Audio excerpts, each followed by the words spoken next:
Hello mga kagandara! Welcome back po dito sa ating YouTube channel. Nandito na naman nga po ako, ang inyong ka-legit Recads na si Gandara, na maghahatid po sa inyo ng mga latest na update and fresh na balita hinggil po sa TVJ and the legit Recads. Kaya naman, kung hindi ka pa nakaka-subscribe dito sa ating YouTube channel, maaari mo pindutin ang subscribe button and notification bell para mag-i-updated at una ka sa mga inilalabas nating mga balita.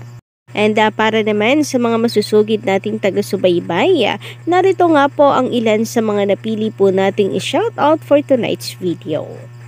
Narito nga po sila Miss Chinky TV, shoutout, Miss Fallen Angel, shoutout, Charles Justin, Jabeloza, shoutout, magandang gabi, Ana Red Lady, Ed Tamayo, magandang gabi. Si Sir Over Random 28, shout out. Sir Rodolfo Bautista, shout out. Try this video, kain pa more, shout out. Ayan, magandang gabi. And happy dinner kung kumakain kayo ngayon. Sabi naman ni Sir Rolando Laurente sa kanyang komento, bago lang yung nanonood ng noontime show. Xerox lang lahat ang segment ng Tape Bulaga. So, shoutout po Sir Rolando Laurente. Patungkol nga po ito sa last commentary natin na sinasabi na fresh daw po yung segment ng Tape Bulaga. Ganun din po kay Sir Lito Ochoco, shoutout, and maraming salamat sa pagsuporta po parate sa ating mga daily updates. And darito nga, basta may kinalaman po sa TVJ and legit Recads, sagot na po natin yan. For tonight's video, ang ating pong update ay pumapatungkol po rito sa TV ratings ng TVJ na kung saan ay wala pong duda. Number 1 pa rin po ang TVJ, nangunguna and nananatili na hari po ng tanghalian, and no one can wala pong makakakuha ng titulong yan sa kanila. So sobrang tagal ba naman na nila sa industriya, sa sobrang tagal ba naman na inilagi po nila sa noon time, wala na pong makakaagaw. And syempre sa mga naiambag nila, wala nang makakaagaw ng titulo nila. And then pinapatunayan pa po nila sa mga segments, pinapatunayan nila sa mga ratings, sa online viewers and mga fans na sila ang tunay at wala pong ibang may karapatan na maging hari ng tanghalian. But before that, i-congratulate po muna natin ang TVJ and legit Recads, and of course tayong lahat dahil trending nga po tayo. Napasama po tayo sa top trends with the hashtag legit Recads. Iba po talaga ng mga kagandara ang supporters ng TVJ. Napakasisipag po talagang tunay.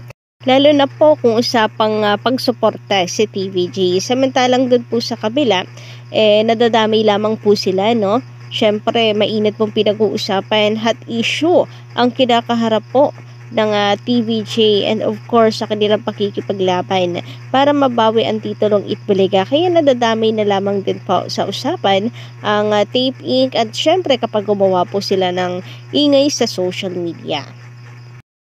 Samantala, congratulations din kay Maine Mendoza na napaka-blooming po kanina. Ayan, trending rin po siya. Napasama rin po siya sa top trends ngayong araw with the hashtag Maine Mendoza. So, congratulations sa atin po mga ka-legit Recads and Mengay. Of course, sa mga taga-suporta ni Maine. And para naman po sa mga nagtatanong at gusto pong magkaroon ng update sa ratings po ng Itbulaga, narito po ang ilan sa mga nakalap po natin na impormasyon. So, bago lamang po ito, ka-legit Recads, and syempre yung mga nakarang araw na hindi po natin update, ihahabol po natin ang performance, of course, ng E80 show. So, shout out and thank you dito sa account ni legit Recads. Ayan. Mula po sa Nielsen Nutam, noontime show, September 14, 2023, Thursday. Napakaaga naman po ata. Kasi ngayong araw po ito, yung TV ratings, para ngayon ako nagkaroon ng update na napakabilis ng ratings. Pero sana tama po ito, no? Na kung saan ang layo po ng agwat. Sana tama po ito with ang EAT ay meron pong 4.0, ang It's Showtime ay 3.0, and Eat Bulaga ay 2.9. Dahil dati naman po natin pinagkukunan ng update pagdating po sa ratings ang Digital Records na kung saan ay lagi naman pong tama. So this time napakaaga, nakakagulat lang na September 14 ngayong araw yun pero may ratings agad. Syempre abang pa din po tayo sa mga susunod pong update kung ganito nga rin ba ang kalalabasan po ng ratings, kasi makikita po natin dito ang layo po ng agwat. 4.0 ang EAT, samantalang ang Eat Bulaga ng tape ay meron lang pong 2.9 na ratings na nakuha. So kung totoo po and legit ito, kulelat na kulelat, pero hindi naman po malabong mangyari na ganito nga ang maging resulta ng TV ratings ng TVG, dahil itong mga nakaraang araw parati naman pong mataas ang EAT.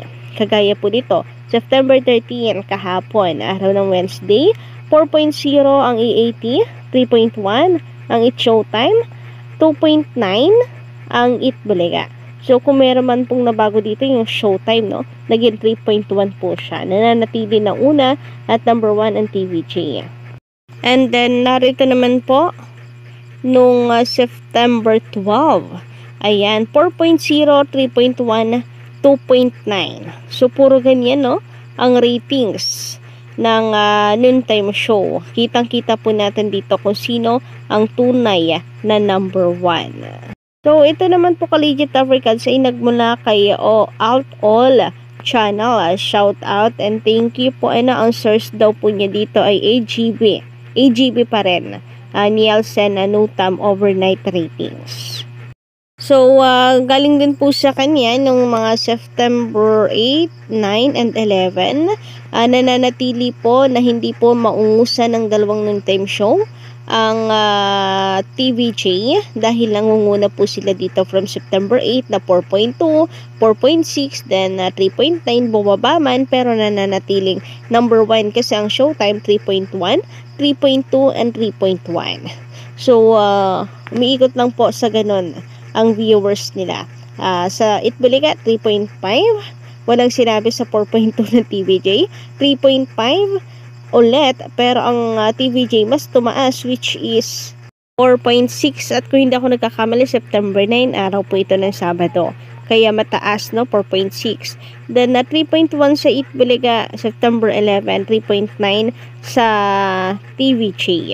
So, makikita natin dito, bumaba man noong September 11, pero nananatili na number 1 po sila. Kita-kita po natin na sila po ang tunay at nag-iisang hari ng tanghalian.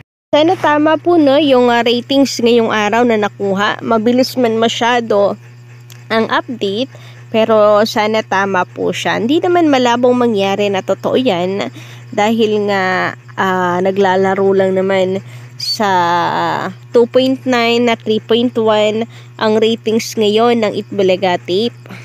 And then ang Showtime ay nasa 4% po talaga siya consistent. Kaya naman congratulations sa atin lahat. Of course, hindi po mangyayari yan kung hindi po sa tulong nating mga ka-Legit Africans na nakasuporta po sa TVJ no matter what happened. Samantala, sabi naman dito ni Miss Fallen Angel sa kanyang komento, kung wala naman na nagagawang kasalanan, wala namang dapat ikatakot ang isang tao, lalo't ang lahat ng Legit Africans ay mababait at tahimik. Lumalaban lang, pinagtatanggol kung sino ang inaapi. Tulad ng TVJ, kahit sino basta inaapi. At nasa tama ipagtatanggol ng legit. And dito naman makikita po natin ang samahan talaga. No, grabe po ang TVJ. Wala po talaga silang iiwan na tunay pong pamilya. Masakit man na para sa kanila, no, kinakailangan nilang lumisan sa Tape Inc. Pero at least ngayon, sabi nga po ni Ice Guerra, ay malungkot na masaya dahil at least kahit pa paano makakalaya na sila. Sabi naman ni Charles Justin sa TVJ, ang may-ari ng YouTube channel pati titulo ng Eat Bulaga ay sa TVJ Eat Bulaga, hindi sa fake bulagta. Samantala, sabi naman ni Ramon Cito Villanueva, lagapak ang mga halushos. Jologs pag natalo. Baka maisip nila, eto ang totoong karma. Solid PVG. So, kayo po ba Kaliyat Africans? Ano ang inyong masisay hinggil sa update natin ngayong gabi? Don't forget to click the subscribe button and notification bell para po sa iba pang mga balita.